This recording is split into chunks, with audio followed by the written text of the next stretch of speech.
ABP news पर हाजिर हूं मैं रुमाना इसार खान। इंडिया चाहता है में आपका स्वागत है। प्रधानमंत्री नरेंद्र मोदी ने एक बार संसद में विपक्ष से कहा कि मुझ में आप चाहे जितनी कमियां निकाल लीजिए, लेकिन इतना तो जरूर मानेंगे कि मुझ में राजनीतिक सूझबूझ है। उस सूझबूझ का ही नतीजा है कि एक तरफ प्रधानमंत्री नरेंद्र मोदी अपने धार्मिक विश्वास और आस्था का निर्वाह करते हैं और दूसरी तरफ देश के विकास और ताकत को नई बुलंदियों तक पहुंचाते हैं, और साथ ही तीसरी तरफ राजनीतिक विरोधियों को यह एहसास भी करा देते हैं कि उनकी हर रणनीति की भरपूर काट और इलाज उनके पास है। तो इंडिया चाहता है में आज मैं आपको दिखाऊंगी प्रधानमंत्री नरेंद्र मोदी ने किस तरह 2024 के चुनाव के लिए विपक्ष के भाई भतीजावाद और भ्रष्टाचार को अपना ब्रह्मास्त्र बना लिया है। आप ये भी देखेंगे झारखंड कैसे गरीबी और लचर कानून व्यवस्था के दलदल में धंसता जा रहा है, लेकिन उसके शासक जनता के धन पर ऐश कर रहे हैं। और शो में देखिएगा जरूर कैसे हिंदुस्तान की नौसेना को प्रधानमंत्री नरेंद्र मोदी ने गुलामी के झंडे से आजाद कराया और उसको वीर शिवाजी से जोड़ दिया। तो शुरुआत उस राजनीति से करते हैं जो 2024 को लेकर की जा रही है। प्रधानमंत्री मोदी ने विपक्ष को भ्रष्टाचार के सवाल पर घेरा। हमारा आज का सवाल इसी से जुड़ा हुआ है। क्या प्रधानमंत्री मोदी ने भ्रष्टाचार का मुद्दा उठाकर विपक्ष की 2024 की लड़ाई को कमजोर कर दिया है? आप एबीपी न्यूज के ट्विटर हैंडल @ABP न्यूज पर जाकर अपना जवाब जरूर दीजिए। आपका फाइनल जवाब मैं शो के आखिर में दिखाऊंगी। तो विपक्ष के तमाम सूरमा 2024 के लिए अपनी अपनी पोजीशन लेने लगे हैं। नीतीश कुमार से लेकर ममता बनर्जी और चंद्रशेखर राव से लेकर अरविंद केजरीवाल तक। लेकिन पीएम मोदी के रुख से लगता है कि अगली बार भाई भतीजावाद और भ्रष्टाचार के हथियार के साथ चुनावी रण में वो उतरेंगे। देखिए ये एक्सक्लूसिव रिपोर्ट।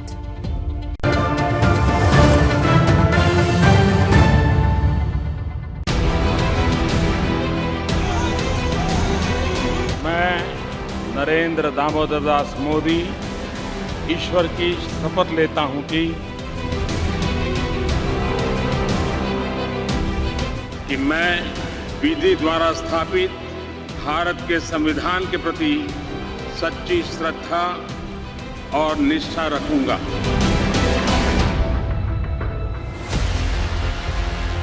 पहले विकास फिर राष्ट्रवाद की बुनियाद पर हिंदुस्तान का चुनावी गणित बदलने वाले प्रधानमंत्री नरेंद्र मोदी ने 2024 के लिए टारगेट सेट कर दिया है।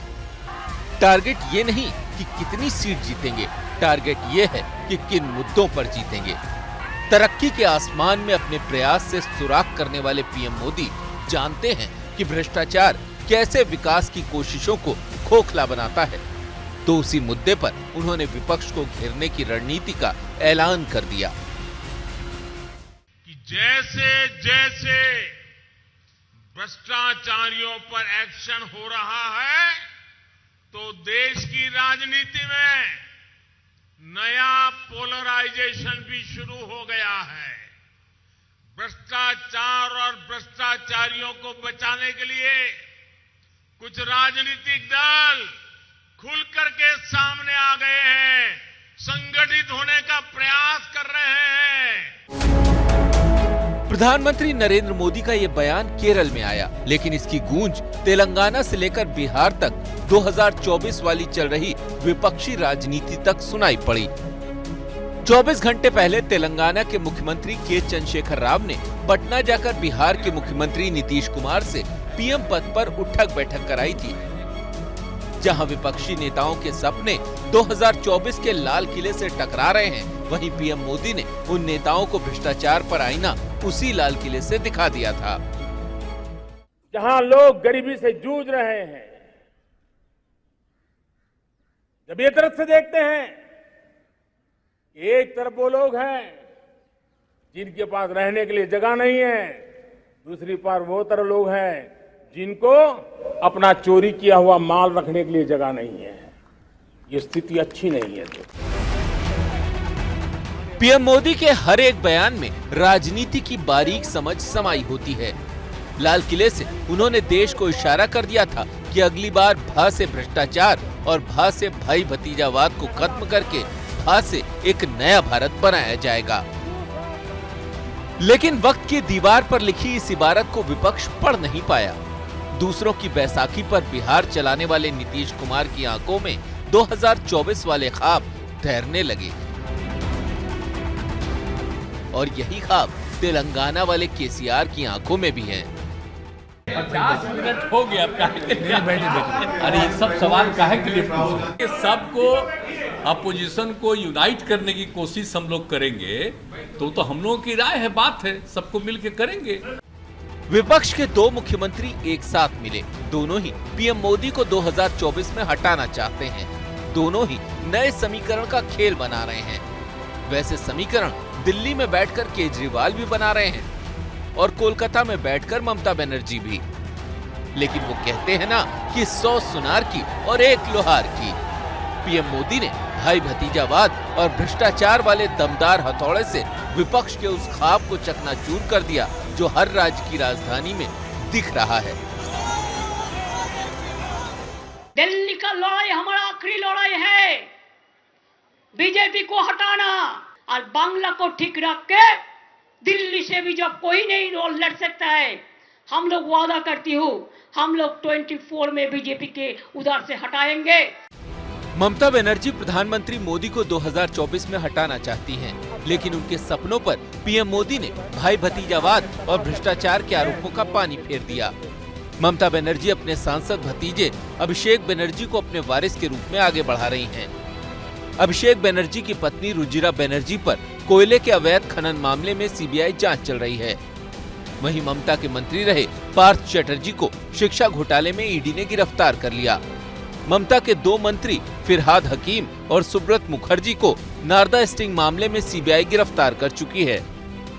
पार्थ चटर्जी मामले में जब भ्रष्टाचार की छींटें ममता की राजनीति पर पड़ने लगी तो उन्होंने किनारा कर लिया, लेकिन उनकी सरकार में कई मंत्री जांच एजेंसियों के घेरे में हैं। अरविंद केजरीवाल दिल्ली में बोला उसको गवर्नमेंट फेंकने के लिए 40 करोड़ का प्लान बनाया, 800 करोड़ का प्लान बनाया और बंगाल को फेंकने के लिए सीबीआई डे का प्लान बनाया। विपक्ष की अपनी हुंकार है, लेकिन वो हुंकार खामोशी में बदल जाती है जब पीएम मोदी विपक्ष के भाई भतीजावाद और भ्रष्टाचार की नस को धीरे से भी दबाते हैं।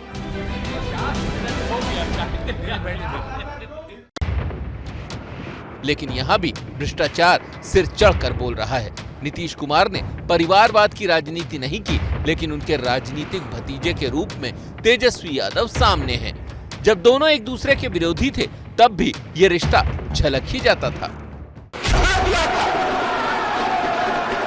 भाई समान दोस्त का बेटा है, इसलिए हम सुनते रहते हैं, हम नहीं कुछ बोलते हैं। और इसके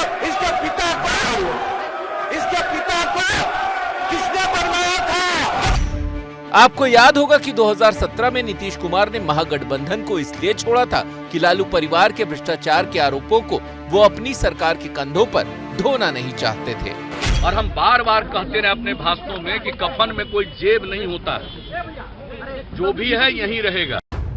लेकिन अब उसी भ्रष्टाचार को कंधे पर उठाकर वो पटना से दिल्ली की दौड़ लगाना चाहते हैं। नीतीश सरकार को समर्थन दे रहे आरजेडी के मुखिया लालू प्रसाद यादव चारा घोटाले में सजायाफ्ता हैं। वहीं लालू के बेटे तेजस्वी पर आईआरसीटीसी मामले में केस चल रहा है, जबकि जमीन के बदले नौकरी के मामले में राबड़ी देवी, मीसा भारती और हेमा यादव का नाम है।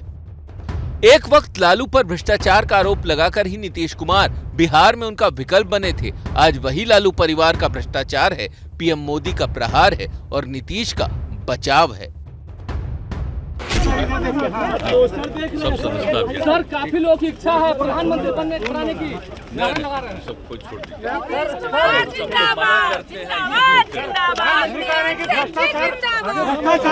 दीजिए। अब नीतीश कुमार प्रधानमंत्री के उठाए हुए चुभते सवाल का जवाब भले ही ना दे, लेकिन पीएम ने सवाल उठाया है तो पूरी बीजेपी इसको लेकर नीतीश कुमार को घेर रही है। ऐसा लगता है कि नीतीश जी ने सुपारी ले लिया है भ्रष्टाचारियों को बचाने की। अपने बगल में तेजस्वी यादव को बैठाए हुए। ये कौन है तेजस्वी यादव?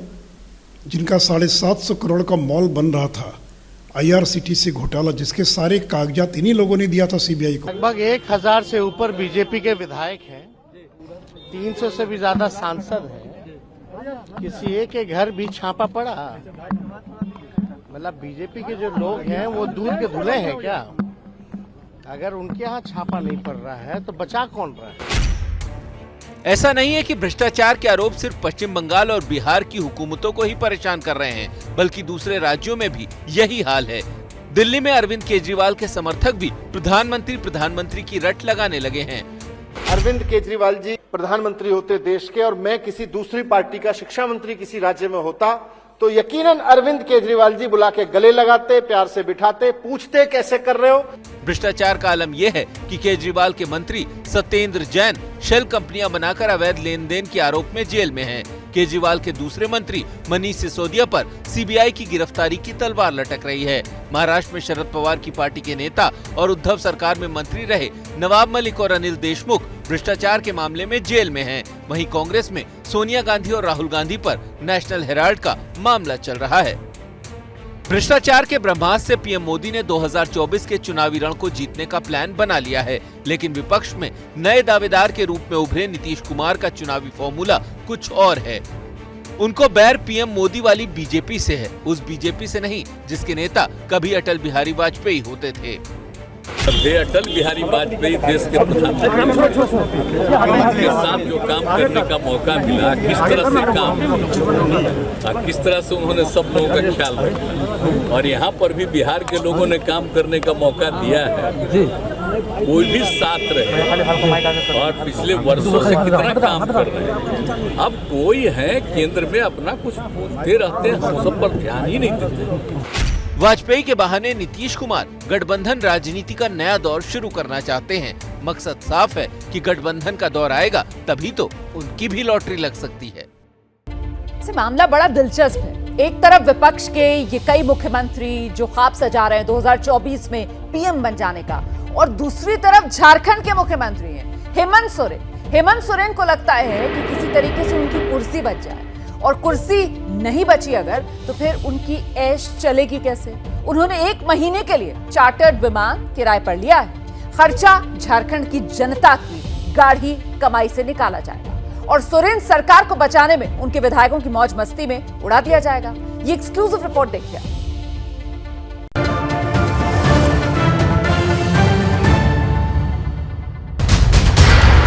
चार्टर प्लेन की क्या जरूरत है, इतना बड़ा प्लेन की खर्चे से क्या चिंता है?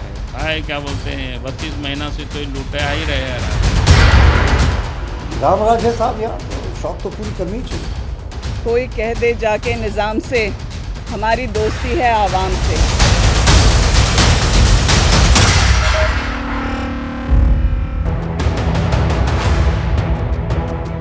बड़ी ताल ठोक कर सोरेन की पार्टी की विधायक महोदया ने आवाम से दोस्ती का दम भरकर केंद्र के निजाम को चैलेंज तो कर दिया, लेकिन जिस रायपुर से उन्होंने चुनौती दी है उससे 600 किलोमीटर दूर रांची में उनकी सरकार के मुखिया हेमंत सोरेन उसी निजाम से मिली चिंता में घुले जा रहे हैं कि कहीं उनकी सरकार न गिर जाए। सरकार बचाने के लिए वो नए नए जतन कर रहे हैं। अब झारखंड कैबिनेट का एक फैसला आया और हेमंत बाबू की टेंशन खत्म। न रोज रोज प्लेन की बुकिंग करानी पड़ेगी, न विधायकों को उड़ाने का करना होगा इंतजार। घर का हवाई जहाज खर्च सरकारी, और जब तक खतरे में सरकार तब तक अपना हवाई जहाज। राज्य के वीआईपीज वीवीआईपीज की राज्य से बाहर की सरकारी यात्रा हेतु फिक्स्ड विंग जेट चार्टर विमान की सेवा 1 माह के लिए मनोनयन के आधार पर प्राप्त करने की स्वीकृति का प्रस्ताव था, जिस पर स्वीकृति प्रदान की। इसमें 2,06,50,000। रायपुर से 4 विधायकों को बुलाया गया। बाकायदा कैबिनेट मीटिंग कर 1 महीने के लिए चार्टर्ड प्लेन किराए पर ले लिए हैं सोरेन बाबू। वीआईपी और वीवीआईपी के राज्य से बाहर जाने में होगा इस्तेमाल। 8 सीटर विमान लिया गया है किराए पर। विमान पर 1 महीने का खर्च 2,06,50,000 रुपए है। 31 अगस्त से ही प्लेन की सेवाएं शुरू हो गयी। अब सवाल यह है कि आखिर ऐसी क्या जरूरत आन पड़ी कि झारखंड सरकार को करोड़ों रुपए खर्च कर प्लेन किराए पर लेना पड़ा, वो भी सिर्फ 1 महीने के लिए ही। दरअसल आने वाले 30 दिन हेमंत सोरेन के लिए बेहद अहम है। ऑफिस ऑफ प्रॉफिट मामले में हेमंत सोरेन की विधानसभा की सदस्यता रद्द होने की संभावना है। उनके चुनाव लड़ने पर रोक लगने का भी खतरा है। इस मामले को लेकर चुनाव आयोग ने 25 अगस्त को ही राज्यपाल को अपनी सिफारिशें भेजी थी, जिस पर आगे की कार्रवाई के लिए अब राज्यपाल के अंतिम फैसले का इंतजार है। हेमंत सोरेन को डर है कि मौके का फायदा उठाकर बीजेपी उनकी पार्टी में सेंधमारी न कर दे, लिहाजा उन्होंने 41 विधायकों को रायपुर ले जाकर रिजॉर्ट में लॉक कर दिया है। अब आधी सरकार रायपुर में और आधी रांची में, काम कैसे चलेगा? जब तक असमंजस के हालात खत्म नहीं होते, आना जाना तो लगा रहेगा। ऐसे में करोड़ों का खर्च अपने सिर पर क्यों लें? जनता ने उन्हें चुना है तो उसकी कीमत तो जनता को ही चुकानी पड़ेगी। पहले इन्होंने फॉर्च्यूनर खरीदा, पहले इन्होंने मर्सिडीज खरीदा। पूरे समय सरकार फंड की कमी का रोना रोती रही। मंत्रियों के लिए 70 करोड़ में बंगले बन रहे हैं और अब चार्टर फ्लाइट लिया जा रहा है पूरे महीने के लिए। शौक है साहब, शौक तो इनको पूरा करना ही चाहिए। हाँ, ये नहीं भूलना चाहिए कि 32 महीने में इन्हीं की सरकार में 4017 रेप केसेस हुए हैं। मुझे तो कम से कम रांची से रायपुर 600 किलोमीटर दूर है सिर्फ, और महाराष्ट्र बम्बई से गुवाहाटी कितना किलोमीटर दूर है। ये चिंता का विषय है। अब तो लगता है कि इंश्योरेंस करवाना पड़ेगा। जैसे ही चुनाव हुए तो इंश्योरेंस करा लो कि भाई सरकार का इंश्योरेंस होना चाहिए। सरकार बचाने के लिए हेमंत सोरेन क्या क्या कर रहे हैं और कितना पैसा पानी की तरह बह रहा है, उसे भी देख लीजिए। विधायकों के साथ लतरातू डैम पर पिकनिक की, 2 लग्जरी बस किराए पर ली गईं, डैम पर मटन भात का इंतजाम किया गया। 41 विधायकों को रायपुर भेजा गया, किराए पर फिर 2 लग्जरी बस ली गईं, चार्टर्ड प्लेन का खर्च अलग। रायपुर में लग्जरी रिजॉर्ट में विधायक रुके हैं, एक कमरे का किराया 5000 रुपए रोजाना है, खाने पीने का खर्च अलग से। और अब 2.5 करोड़ किराए पर 1 महीने के लिए चार्टर्ड प्लेन लिया गया है। बीजेपी इस खर्च पर ही सवाल उठा रही है, तो सोरेन के विधायक कहते हैं कि वो अपने खर्च पर रायपुर में रह रहे हैं। देखो कैसे महंगी महंगी शराब और इस प्रकार के 30,000 40,000 के रूम में ठहराया जा रहा है। एक तरफ तो आप कर्मचारियों को डीए नहीं दे रहे हो, दैनिक वेतन भोगी को स्थायी करने की बात है, शिक्षा कर्मियों की भर्ती की बात है, उसके लिए पैसा नहीं है। हम लोग यहाँ अपने प्राइवेसी में अपने कुवत पे रहने वाले विधायक हैं, हमें किसी तरह के पैसे खर्च कराने की ज़रूरत नहीं है। लेकिन आज ये परिस्थिति क्यों आई, ये भाजपा से अगर आप लोग सवाल करके बता पाएंगे तो हमें बहुत खुशी होगी। हम लोग अपने बलबूते पर ये सारा चीज़ कर रहे हैं। ये न छत्तीसगढ़ की सरकार की खा रहे हैं हम, ना अपने सरकार की खा रहे हैं। हम अपने सक्षम हैं, एमएलए हैं। चलिए मान लिया विधायक जी, आप अपने खर्च पर रह रहे हैं, लेकिन ये उस राज्य के जनप्रतिनिधि हैं जहां की बड़ी आबादी अब भी विकास के लिए तरस रही है। जरा इन आंकड़ों पर गौर कीजिए। झारखंड की प्रति व्यक्ति आय 75,587 रुपए है, जो देश के बाकी राज्यों से बहुत कम है। राज्य की 42% आबादी गरीबी रेखा के नीचे है, 48% आबादी कुपोषण का शिकार है, 31% आबादी तक पीने का पानी नहीं पहुंचा है और झारखंड में बेरोजगारी की दर 17.3 पहुंच गई है। और अपराध का तो कहना ही क्या, एक बेटी अच्छे इलाज की आस में दम तोड़ गई और उसे एयर एम्बुलेंस नहीं मिली, लेकिन झारखंड के माननीय सरकारी पैसे पर हवा में उड़ेंगे। आज इन्होंने यही फुर्ती और इस सिस्टम ने यही स्मार्टनेस और यही काम करने का तरीका दिखाया होता जब अंकिता अपने जीवन के लिए लड़ रही थी। साहब वो 6 दिन तक कराती रही और जीने के लिए वो गुहार लगाती रही। मुख्यमंत्री का घर तो 5 किलोमीटर दूर है रिम्स से, लेकिन वो 5 कदम भी नहीं गए, 50 किलोमीटर दूर जाकर सेल्फी खिंचवा कर ले आए। हेमंत सोरेन इस जनता की बुनियादी जरूरतें पूरा करने की सोचते तो विधायकों की चिंता न करनी पड़ती। जनता का दर्द देखते तो विधायक टूटने की हिम्मत न करते। लेकिन सोरेन की एक आंख टिकी है राज्यपाल के फैसले पर, जो दिल्ली चले गए हैं, और दूसरी आंख टिकी है 5 तारीख के विधानसभा सत्र पर, जहां वो विश्वास प्रस्ताव ला सकते हैं। कुल मिलाकर चिंता कुर्सी की है, लेकिन उनकी नहीं जिनके लिए ये कुर्सी है। संवाददाता निधि श्री झा और प्रशांत के साथ ज्ञानेंद्र तिवारी की रिपोर्ट। तो झारखंड के मुख्यमंत्री हेमंत सोरेन अपनी कुर्सी बचाने में जुटे हुए हैं और दिल्ली के मुख्यमंत्री अरविंद केजरीवाल दिल्ली, पंजाब के बाद गुजरात जीतने की मुहिम में जुटे हैं। वो दिल्ली को लेकर हंगामा करते हैं और उसी हंगामे को आधार बनाकर गुजरात की रेस जीतना चाहते हैं। देखिए ये एक्सक्लूसिव रिपोर्ट।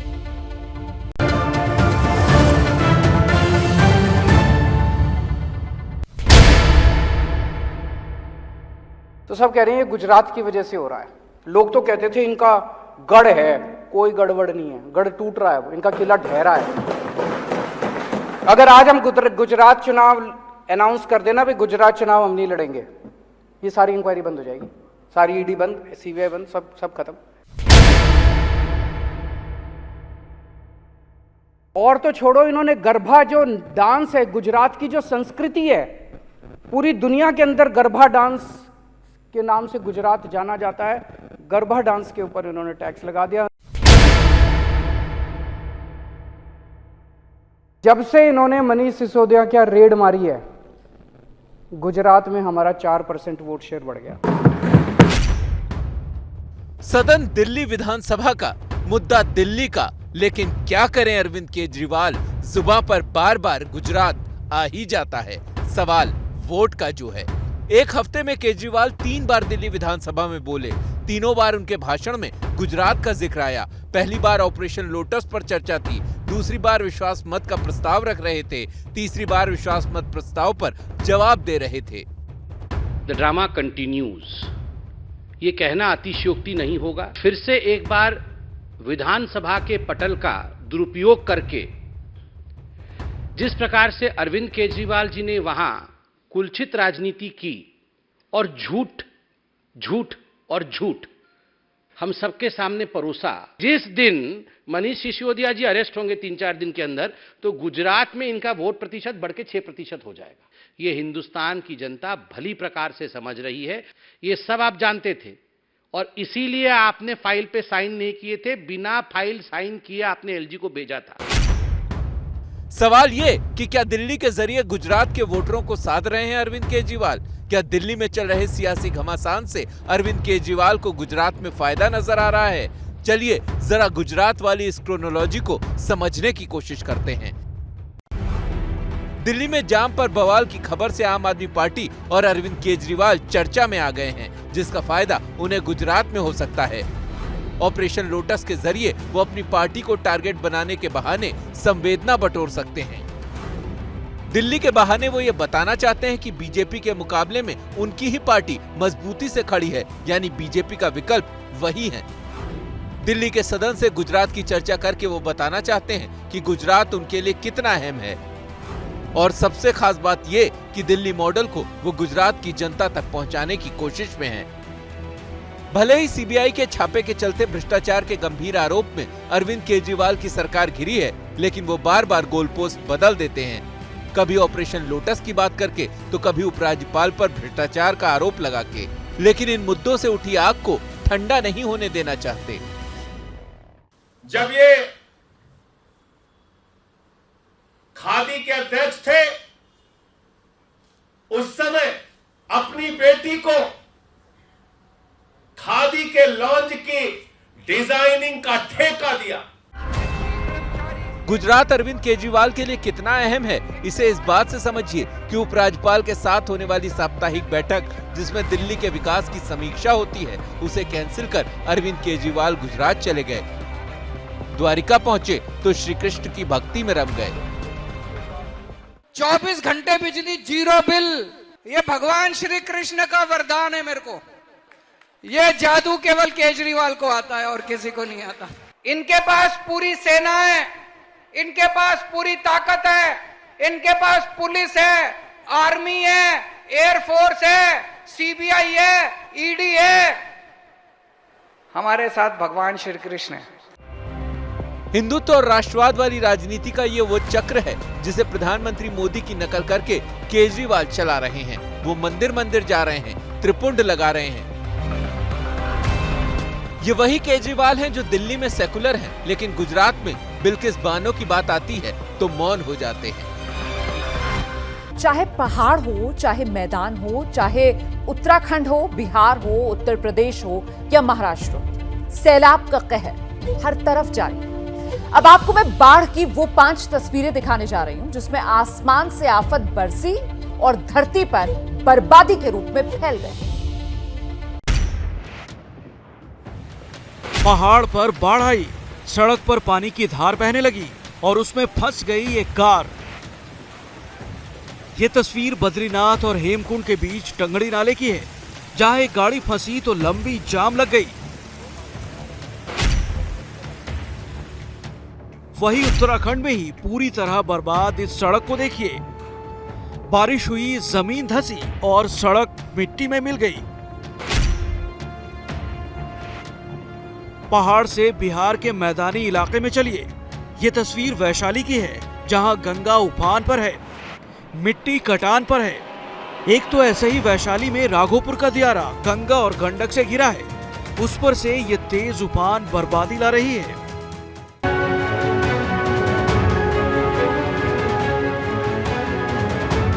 बिहार के बक्सर जिले में गंगा नदी उफान पर है और हाल ये है कि कई इलाकों में लोगों को आने जाने के लिए नाव का ही सहारा रह गया है। चौसा में मोहनिया बक्सर स्टेट हाईवे पर नाव से ही आवाजाही हो रही है, क्योंकि पूरा हाईवे ही पानी में डूबा है। पिछले दिनों चौसा में छोटी नाव पानी में डूब गई थी, जिसमें दर्जन भर लोगों की जान पर बनाई थी।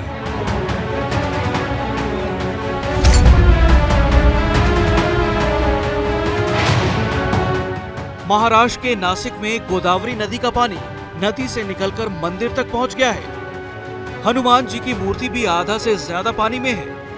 इन दो तस्वीरों के जरिए देख सकते हैं कि यहाँ कितना पानी आ चुका है। गोदावरी घाट पर उत्तर की ओर हाथ जोड़े हनुमान जी की मूर्ति के आसपास का पूरा इलाका पानी में समाया हुआ है।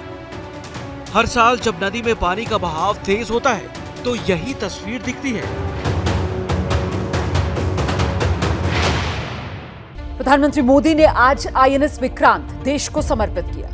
उससे ज्यादा अमृत के महोत्सव के दौर में नेवी का अंग्रेजों के जमाने का झंडा भी आज हट गया और उसकी जगह मिला नेवी को आजाद ध्वज, वो ध्वज जिसमें वीर शिवाजी की पहचान समाई है। वीर शिवाजी ने मुगलों से लोहा लेने के लिए करीब 350 साल पहले अपनी नौसेना बनाई थी। पीएम मोदी ने आज शिवाजी की पहचान को नौसेना का सम्मान बना दिया।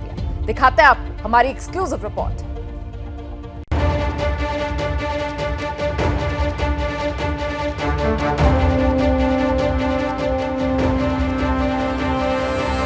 हमें गुलामी की छोटी सी छोटी चीज भी कहीं नजर आती है, हमारे भीतर नजर आती है, हमारे आसपास नजर आती है, हमें उससे मुक्ति पानी ही होगी। इतिहास बदलने वाला एक और काम हुआ है। आज भारत ने गुलामी के एक निशान, गुलामी के एक बोझ को अपने सीने से उतार दिया। आजादी के अमृतकाल में प्रधानमंत्री नरेंद्र मोदी ने गुलामी के एक और प्रतीक को हटाकर इंडियन नेवी को एक नई पहचान दी। वो झंडा जिसमें आत्मसम्मान भी है, गर्व भी और हमारे शौर्य की विरासत भी। इंडियन नेवी के इस झंडे की खासियत हम आपको आगे बताएंगे। ये भी बताएंगे कि पुराने झंडे में वो कौन सा प्रतीक था जो गुलामी की याद दिलाता था। लेकिन उससे पहले आपको बता दें, प्रधानमंत्री मोदी के वो बड़े कदम जिसके जरिए वो न्यू इंडिया के अपने विजन को आगे बढ़ा रहे हैं।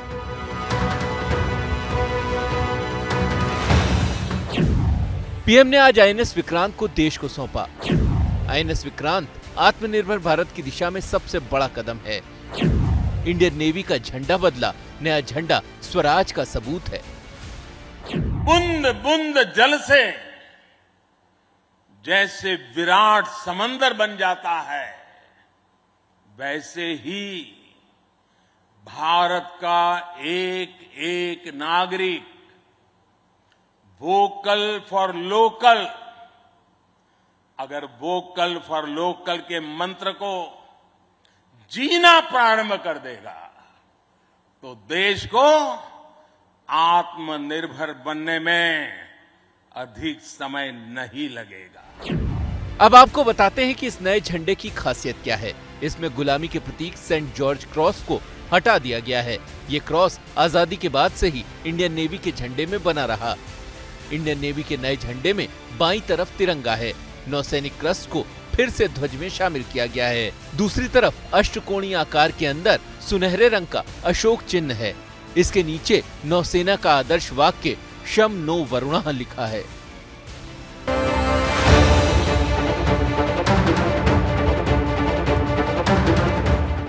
खास बात यह है कि इस नए ध्वज को मराठा सम्मान के साथ जोड़ा गया है। ध्वज में शामिल अष्टकोणीय आकार छत्रपति शिवाजी महाराज के नौसैनिक बेड़े की मोहर से लिया गया है। आपको बता दें कि छत्रपति शिवाजी ने दुश्मनों के हमले से बचने के लिए एक नौसैनिक बेड़े की स्थापना की थी। इस नौसैनिक बेड़े में 60 युद्धपोत और लगभग 5000 लड़ाके शामिल थे। उस दौर में ये समुद्री तट को सुरक्षित करने वाली पहली सेना थी। अब तक भारतीय नौसेना के ध्वज पर गुलामी की पहचान बनी हुई थी, लेकिन अब आज से छत्रपति शिवाजी महाराज से प्रेरित नौसेना का नया ध्वज समंदर और आसमान में लहराए। दरअसल प्रधानमंत्री का ये कदम छत्रपति शिवाजी के सम्मान से जुड़ा तो है ही, इसके राजनीतिक मायने भी हैं। कोच्चि से जारी इस झंडे का संदेश महाराष्ट्र तक जाएगा, जहां की राजनीति में बीजेपी ताकत तो है, लेकिन अपने दम पर वो वहां की सत्ता में आने के लिए जोर आजमाइश कर रही है। प्रधानमंत्री नरेंद्र मोदी की एक खासियत है कि वो प्रतीकों वाली राजनीति से सबको साधने की क्षमता रखते हैं। इसीलिए एक तरफ तो छत्रपति शिवाजी महाराज का सम्मान करते हैं, तो दूसरी तरफ आत्मनिर्भर भारत की बात करते हैं। और आत्मनिर्भर भारत के इस सपने का पहला सबसे बड़ा प्रतीक बना INS विक्रांत, देश का बना पहला सबसे बड़ा जहाज, पूर्ण स्वदेशी। लेकिन देश की इस सबसे बड़ी उपलब्धि पर भी राजनीति थम नहीं रही। असदुद्दीन ओवैसी ने INS विक्रांत के जरिए भी प्रधानमंत्री पर तंज कर दिया। ये इतना बड़ा इंडिजिनस एयरक्राफ्ट कैरियर देखकर उम्मीद करते हैं कि देश के प्रधानमंत्री को हिम्मत आएगी और वो लफ्ज चीन अपनी जबान से अदा करेंगे और भारत के पार्लियामेंट में सेशन को बुलाएंगे, ताकि चीन जो हमारी जमीन पर कब्जा करके बैठा है 1000 स्क्वायर किलोमीटर पर, जो करीब 10 किलोमीटर भारत की टेरिटरी में अंदर आ चुका है, उसी नेवी में हमको 200 शिप की जरूरत है, हमारे पास सिर्फ 130 है। क्यों नहीं दे रहे इसका परमिशन? इसलिए नहीं दे रहे प्रधानमंत्री नरेंद्र मोदी क्योंकि उन्होंने भारत की इकोनॉमी को अपने गलत पॉलिसियों की वजह से बर्बाद कर दिया। राजनीति अपनी जगह है, लेकिन इस सच को कोई बदल नहीं सकता कि पीएम मोदी जो सोचते हैं वो करके दिखाते हैं। आत्मनिर्भर भारत का वो ख्वाब अब साकार होता दिख रहा है। कोच्चि से नीरज पांडे की रिपोर्ट।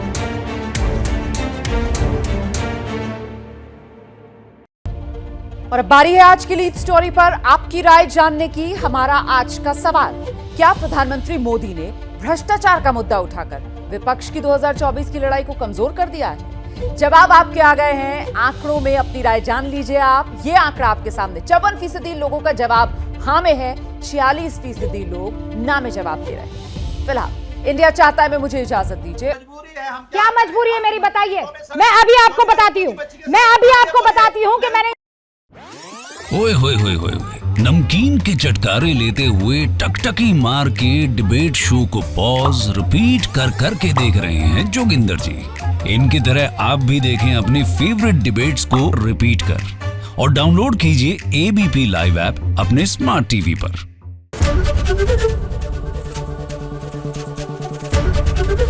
ABP न्यूज आपको रखे आगे।